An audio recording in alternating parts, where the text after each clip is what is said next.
Welcome. I'm so excited to have you. How are you doing this year? Good? I'm doing well. It's been a good start for the new year. Lots of auditions. Still waiting. I actually, when I audition, I just let it You go. track But your auditions? Like, do you create a database where you log all the information in? no, You don't? I don't. I get the audition, Yeah. I tape it, and I let it go. I like throw away the script, and sometimes when I get pinned or check a veil, I'm like, oh, I gotta reprint the script. I don't do any of that, but I know Yeah. a lot of people do. Do you do that? So You know good. what? So whenever I tape you, I'm always like, yeah, you're super strong, and I know you book, but yeah, I've never, because I do have some other friends. One of my other girlfriends, my daughter, that was on my first legit TV series that I booked in Louisiana, CW Network. She does all of that.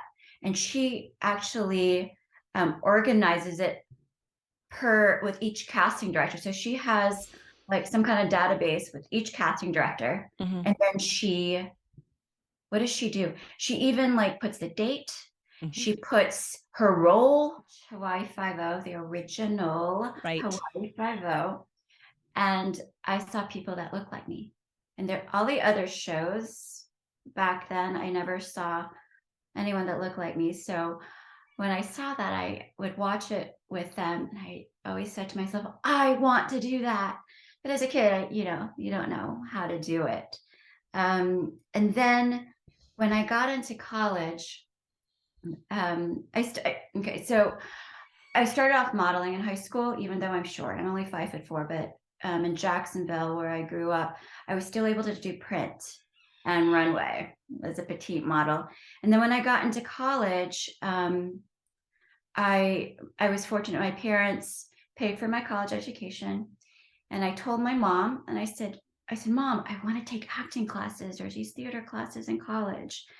And my mom goes, No, I'm paying for your education. No. I was like, so I was walking through the theater department, and I saw that they were having um, scholarship auditions, theater scholarship auditions. And it said, you have to perform two monologues, one comedic, one Right. dramatic. I'm like, okay. And I had no training. So I went to the library, got every single monologue book, picked two monologues, a dramatic one and then a comedic one. And I just learned them. I was in an acting class down in Miami, and one of the actors that was there, she was talking to someone else, and she said, yeah, I booked a job in Louisiana off of self-tape. This is when I first started hearing about self-tape. Mm. And I went, what is self-tape? and And then I said, wait, so you were able to audition here.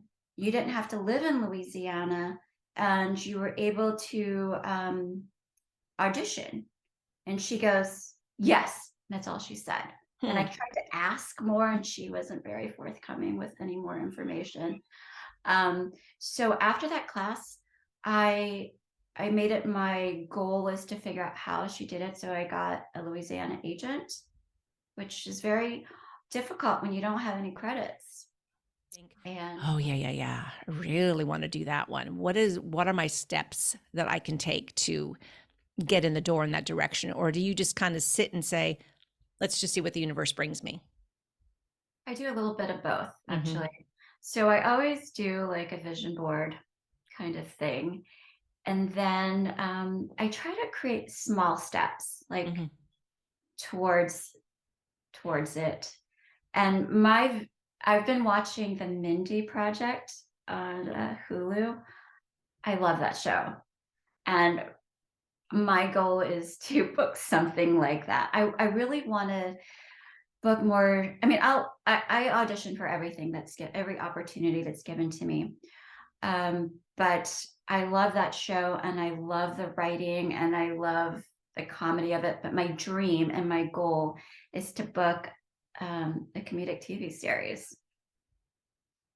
And Mm. I have taken classes in the past in Atlanta with comedy. And one of my good friends, Richard Haler, um, we've been we met each other probably like 12 years ago in an acting class down in Miami.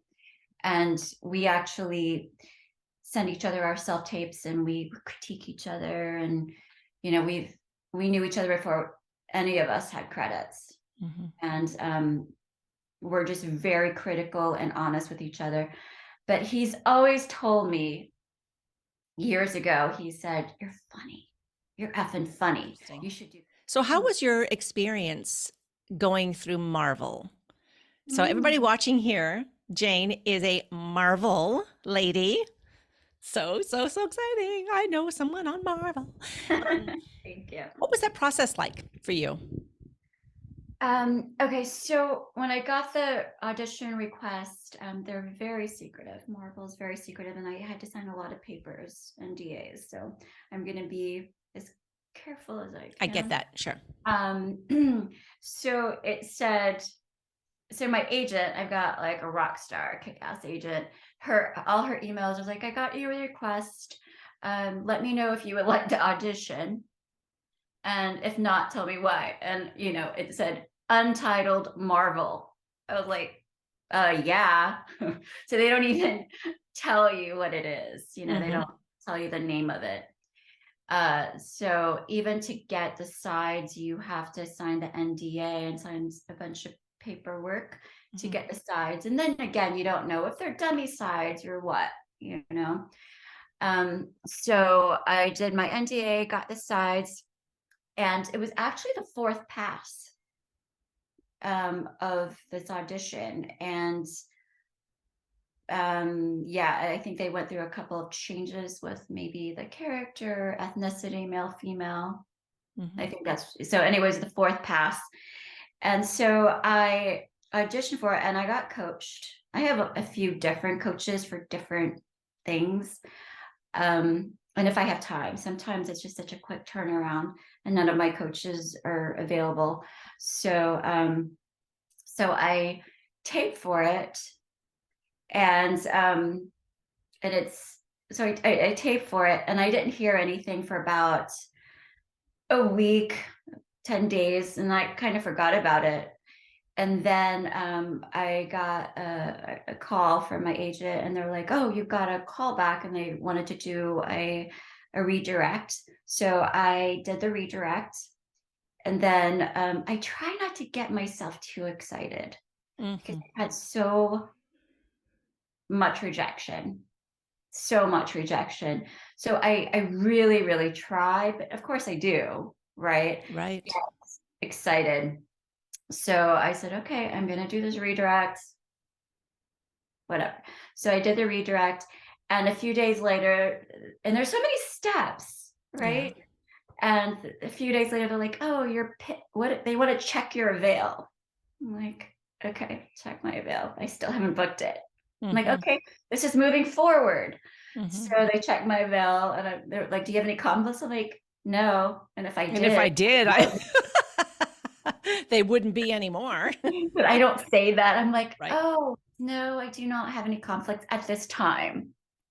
You At know? this time, so book me quick because people are asking, phones ringing. Pretty big Broadway, award-winning Broadway director. It's amazing. An actor brings everything they can to the table. I mean, that's our job, right? To bring our interpretation, to bring our energy, um, and our focus and our intention.